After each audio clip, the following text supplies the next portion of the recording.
Everyone who's achieved at the level you've achieved has an aha moment where they realize who they are and what they want to do.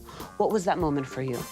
One was when I first met Oprah Winfrey, so when she was one of the prime reason why I left Nepal to come to America. It was one of her shows about talking about, living your dreams and all that stuff. And so I applied to school and got through, and I was asked to make something for her for the cover of her magazine that she was first time she was sharing with someone, which is Ellen DeGeneres. And I was flown to Chicago to meet her. And so for me, it was she was someone who I'd always admired. And not just because of who she was, because, for me, what really struck me about her was the fact that she was very aware of the platform that she had and how to use it, right? So that was one moment. And the second, biggest moment for me was when the First Lady Michelle Obama wore my clothes. That was the time I realized that my fame, my recognition, what I do no longer is about me. You have just name-dropped some of the most impressive women in America. I didn't mean to, but no, it was very humble. But Michelle Obama, Oprah Winfrey, Zoe Saldana, I mean, you have dressed... Yeah. They're not even A-listers. They're like A-plus listers. How do you maintain their unique sense of self and combine it with your unique sense of style? As a designer, it's more important to understand who I'm dressing.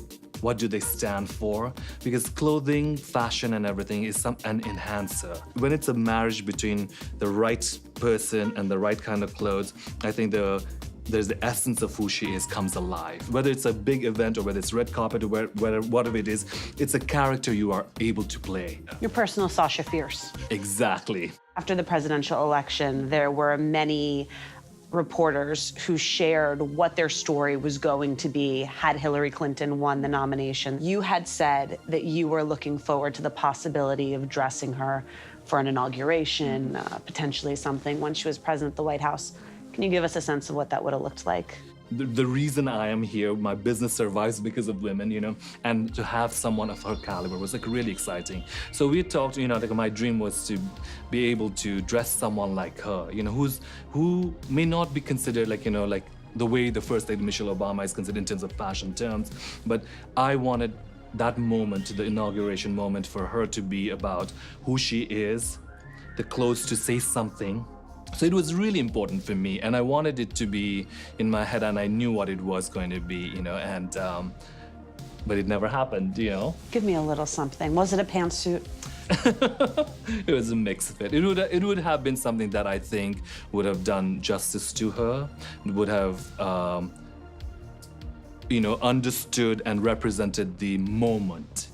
You are very lucky to have made a career out of something you love. Not many people have that luxury. It takes tremendous faith in yourself, and it takes being willing to take a risk.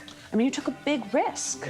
I did. I will tell you, when I was leaving Nepal, everyone, there were a lot of people said, it's a good hobby. You want to be a fashionista, it's a good hobby, but what do you really want to do? I know how hard I fought for it. And any low moment where you thought this was all a terrible mistake? Of course. I remember right in the recession, fall 2009, that's when I launched my collection. Because, the House of Bill Blass had closed, and I was trying to look for a job, and, there was not much available.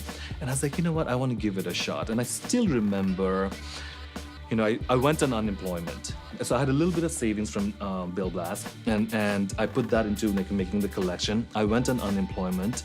I left my big, fabulous apartment, with the garden and everything, and, moved out of there to this tiny little studio in East Village, right in front of Hell's Angels, on 3rd Street.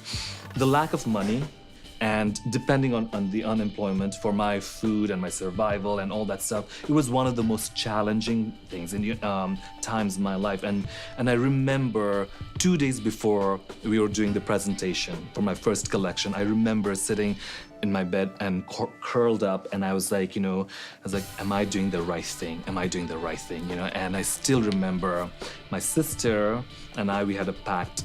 She has said, you can either ask me to come for your graduation or your first show. And I said, come for my first show. So she flew in from Nepal. So 2 days before I was in bed, like, and I was just like really like curled up and everything. The next day I went to the airport and I saw her and I knew it was going to be all right. And I was like, you know what?